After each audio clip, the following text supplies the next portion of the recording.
Morning, everyone, or actually, good afternoon, everyone. It's now getting to the noon hour. It's great to be here. I'm Beth Brady. I'm on the board with We Are All Human, and I've been there since the beginning. So I've seen many of you at events for the last several years. So it's really great to be here again, and great to be here in person this year. This panel is about allyship. So we've heard some great things this morning from the media about the importance of telling stories. We've heard about the ERGs, about sponsorship and the importance of that. We're now going to talk about allyship, which is, there's been a lot of talk about mentorship and the importance of that, but allyship is a little bit different. So, and it comes from the same place, but it's a little bit different. So my first question, I'm going to ask Ken to talk about what is the difference between allyship and mentorship. They're both important, but what is the difference? So Ken. Yep, happy to do so. Before I start, my highlight was I was just in the back before I came up here, and I got to take a picture with Marielena Salinas, which means my mom is going to be very proud of me when I send this to her later today. And Viva Colombia, because everyone's talking about their country, so Viva Medellin, Viva Colombia, to my table over here, yes. So allyship, mentorship. We hear a lot about mentorship, and as we know about mentorship, it's someone who's a sounding board, right? Someone who's going to be there to help when you have questions. The next thing that we hear about, that's mentorship. When you hear about sponsorship, it's somebody in the boardroom call it pounding the table for you. When we think about allyship, we think about someone who's not necessarily within our community and someone who is an advocate for inclusion, right? So when I think about me personally as an example, when I started in this industry on the banking side, when I was 22 years of age, so not so long ago, someone took me under their wing, Caucasian male who's 71 years old today, and he took me under his wing not only as a mentor, because he told me how to dress, he taught me everything I needed to know about the industry, from how to speak, how to present myself, to communicating, to how to dress. He was also that person who also became my advocate. I wouldn't be here today, almost 25 years later in this industry, without having him pounding the table. But he was also an ally, and he was an ally to our community. And I say that only because when I think of the management team that he ran, his management team, 50% of it was diverse. Diverse. And we're talking about 20-something years ago. That was not common. I look at it today, and that had an impact on me. When I look at my management team, 57% of my management team is diverse. 36% of my management team is Latinos or Latinas, and 40-something% of it is females, right? And so we're going to talk about this later, but about paying it forward. In leadership positions, we have to step up and do the same things. And I don't want to rant here, but when I think of our firm, Bank of America Merrill Lynch, our CEO, and it starts at the top, our CEO's name is Brian Moynihan. He's not Latino. When you look at our company, and you start trickling down what that means, he not only is the CEO of a company that has over 200,000 employees globally, but he also leads the Global Diversity and Inclusion Council. It's that important. How does that trickle down? Well, here's an example of allyship.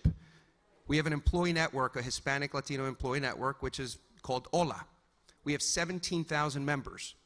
42% of our membership is non-Hispanic Latino. It trickles from the top.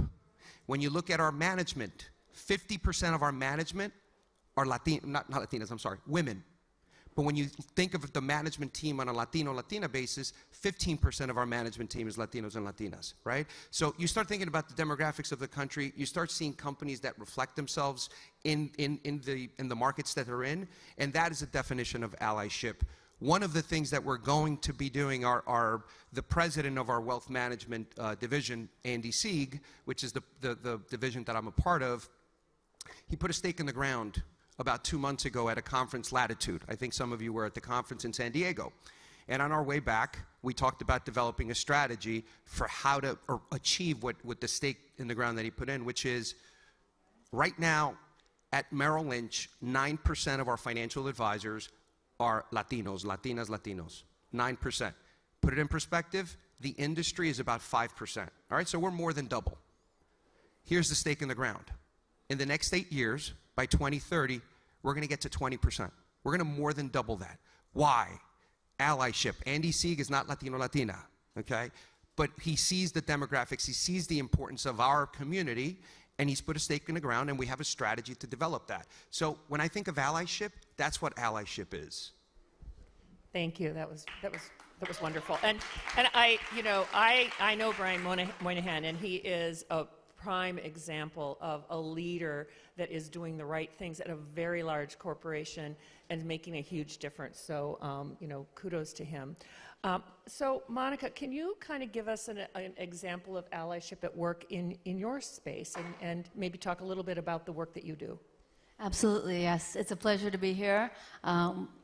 Increíble todo esto. Claudia and your team are amazing. Uruguay in the house.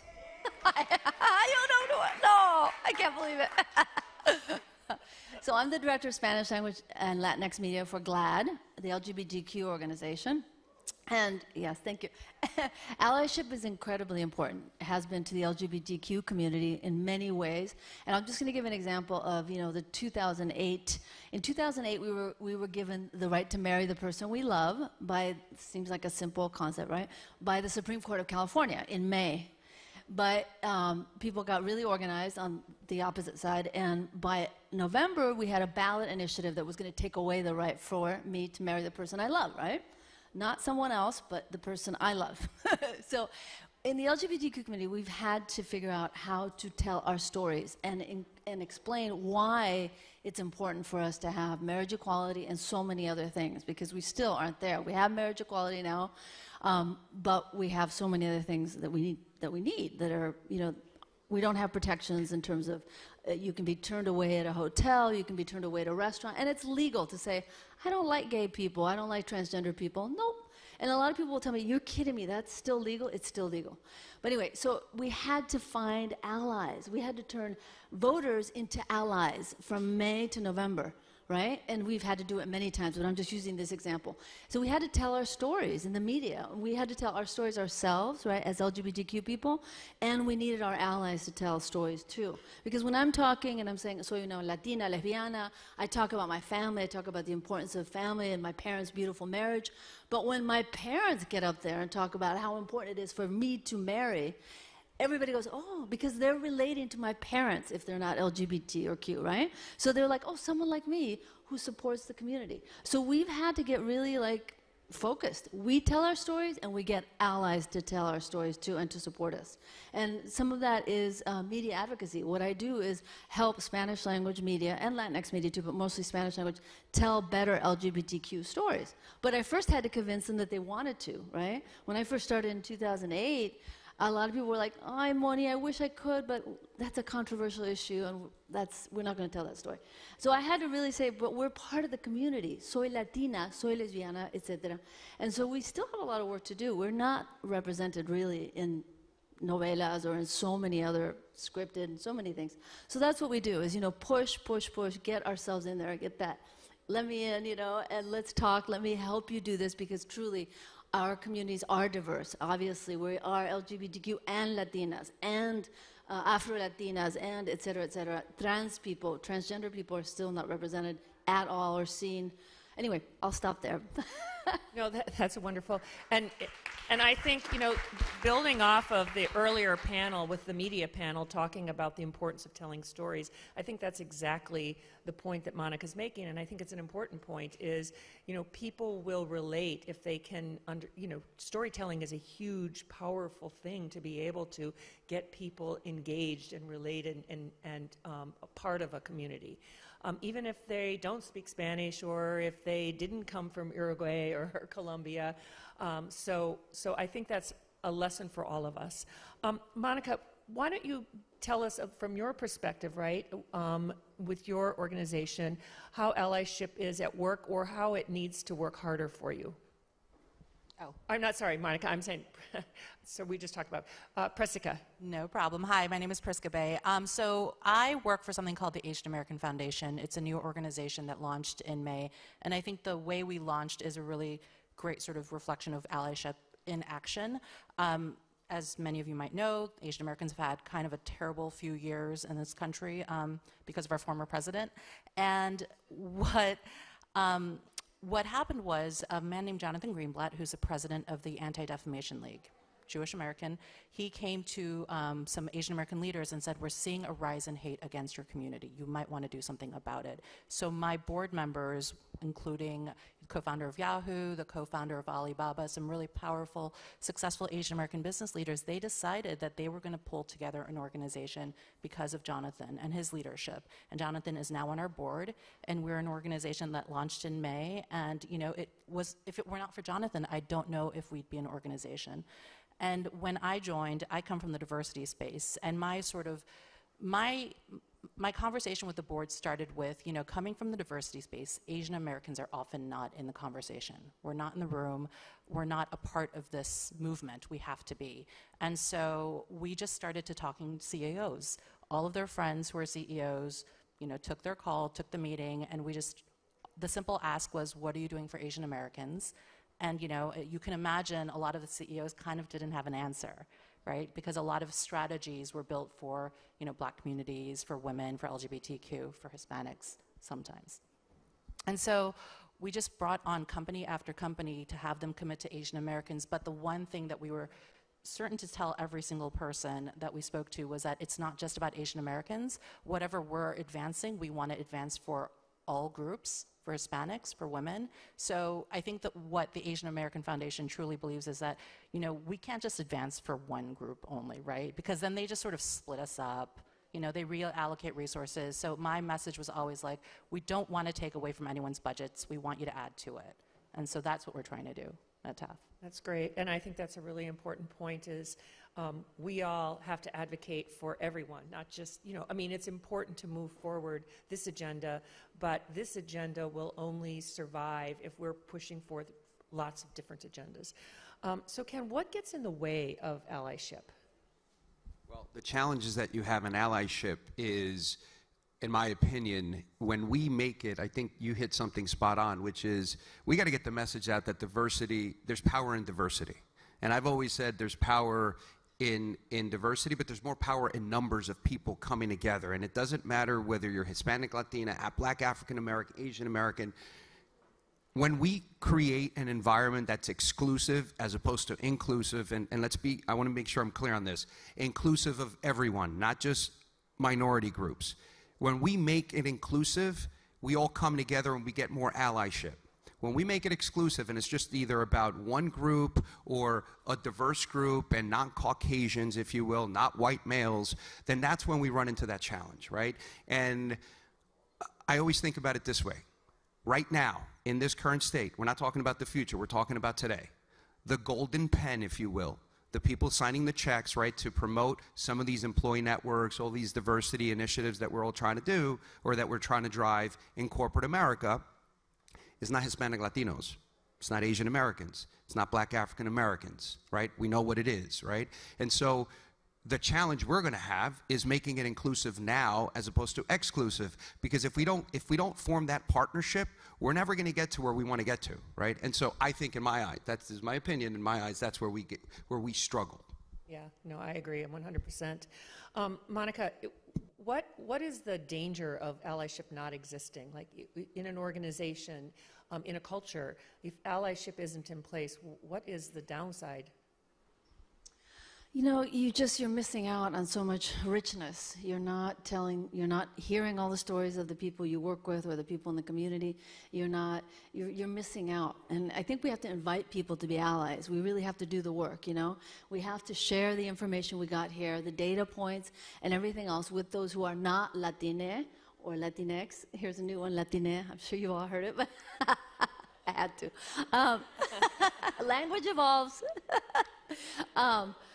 But invite them to be allies. Tell all your non-Latina or Latinx, Latina friends, watch Encanto. Come and then tweet about it. Get on Twitter and talk about how amazing Encanto is. You as a non-Latina are watching it and loving it. Watch Gentified. Watch, Acapulco. Watch so many shows that are LGBTQ and Latinx inclusive, and talk about it, because that's the other thing of just Latino inclusion in media. Obviously, there isn't enough of it in films. We go to films, we overrepresent, we buy tickets, and yet we're not enough at all. So, but talk about it when you go, talk about it, and when we're not there, why? I'm a non-Latina, but I saw this film. There are no Latinos. There are no Asian people in it. There are no.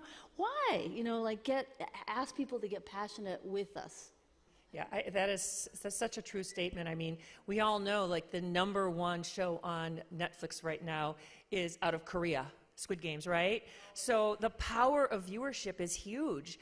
And so just, get your friends and family and everybody to explore the various, that's how we bring attention to new content and to new opinions. So really, really good point.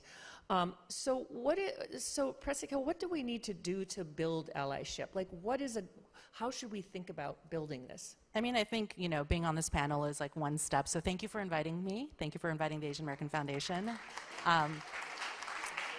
So I'll be really honest, like the diversity space, because I come from it, is broken. We have been spending decades on these issues, lots of money. Folks are in the C-suite, but nothing is happening. And I think it's really because we go in one community at a time with our very specific asks, right? And so they rotate every year. It's the women this year. It's Black community this year. Maybe it's Asian Americans this year. We need to work together. Otherwise, nothing is going to change. And so, I want to just sort of answer, if we don't work together, nothing will change. It will just keep getting worse. It will plateau. So I just hope starting today, please, the ERG panel, like I want everyone on the panel to, please get in touch. I would love to talk to you.